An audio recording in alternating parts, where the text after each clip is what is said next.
Hey there fellow musician, welcome back to another video, and in today's video I want to share with you 3 secrets that Jaycen Joshua uses to mix his low end.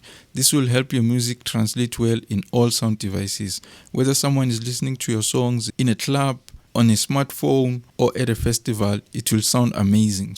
By the way, if any of this is confusing, make sure that you check out my blog post. I'll put the link in the description. Goes into detail about everything that I'm about to teach you today, and as a bonus I added a compression cheat sheet for you, so make sure that you don't sleep on that. Let's get straight into it then. Tip number 1 is using clip gain. This is very basic. This is better than using EQ or sidechain or any other technique to create space for the kick, because here you're just eliminating the bass and creating space for the kick. In some cases you might find yourself just using about 2 dB of a cut, sometimes around 5 dB, but in this case I chose to just remove the bass completely whenever the kick hits.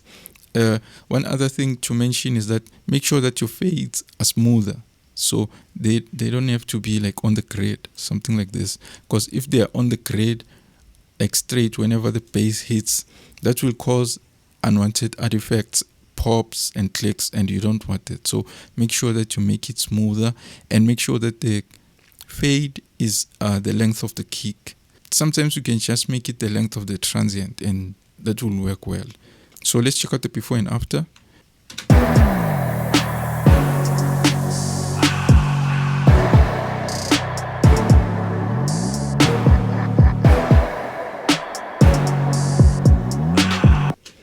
So as you can hear, the kick and bass are fighting for space in the mix. So let's engage the fade.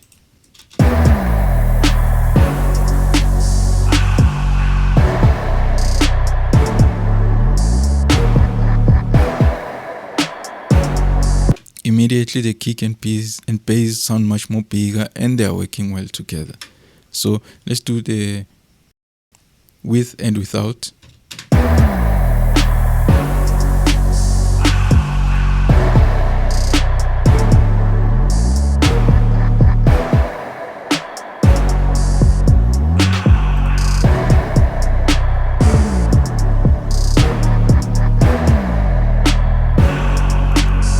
Now the kick and bass are working well together. That's really simple. Just use clip gain. Make sure that your fades are smooth. And then let's move on to tip number 2. Tip number 2 involves making your bass sound much more wider and bigger in the mix. What you need to do is to separate your bass into 2. Use a high pass filter on one and a low pass filter on the other.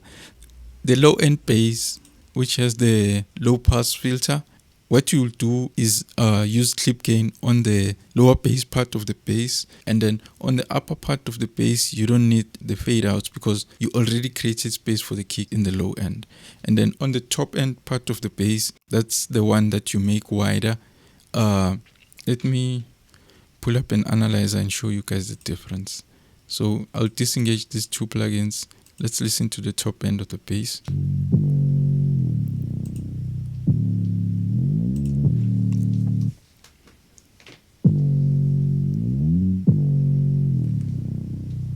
So as you can see, the bass sound mono. Make sure that the low end of the bass,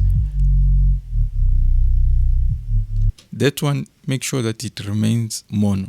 On the top end, what we'll do is to widen it. You can use any widening plugin, but Jaycen Joshua likes the PS22. And then for the saturation, I'm using for the decapitator, but you can use any saturation plugin that you want. So let's check out the bass now with the 2 plugins.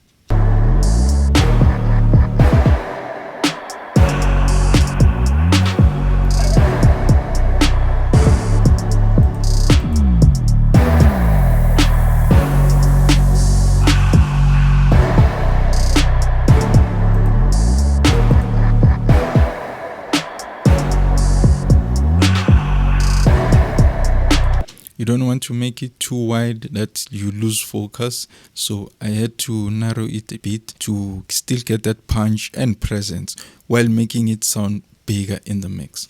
So that's it for tip number 2. And then for tip number 3, what we're going to do is to use sidechain to reduce the music whenever the kick hits. So what a lot of people do is to use a high-pass filter on the instruments to create space for the bass. That works, but whenever the kick and bass are not playing, the music will sound thinner. So what I want to show you, let's go to a section of the song where the kick and bass are not playing at all.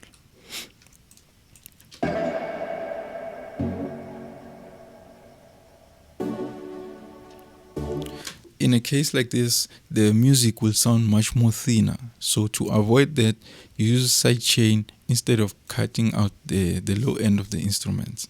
So let me show you.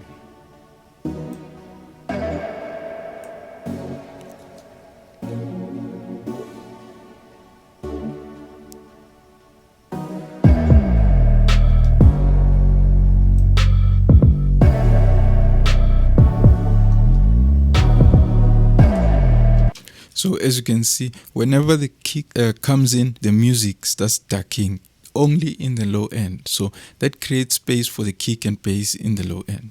Check out the before and after.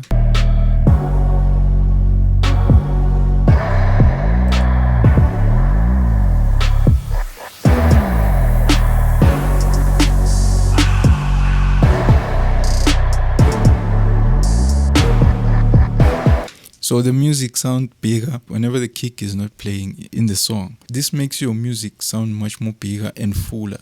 Instead of sounding thin in some parts of the song, this makes your music much more balanced. And then since you are watching this video till this point, I'm just going to give you guys a tip. For your drum pass, make sure that you also have something like an R-bass, UAD, have the voice of God. Use that on your drum pass to give your drum pass much more weight so that it can compete.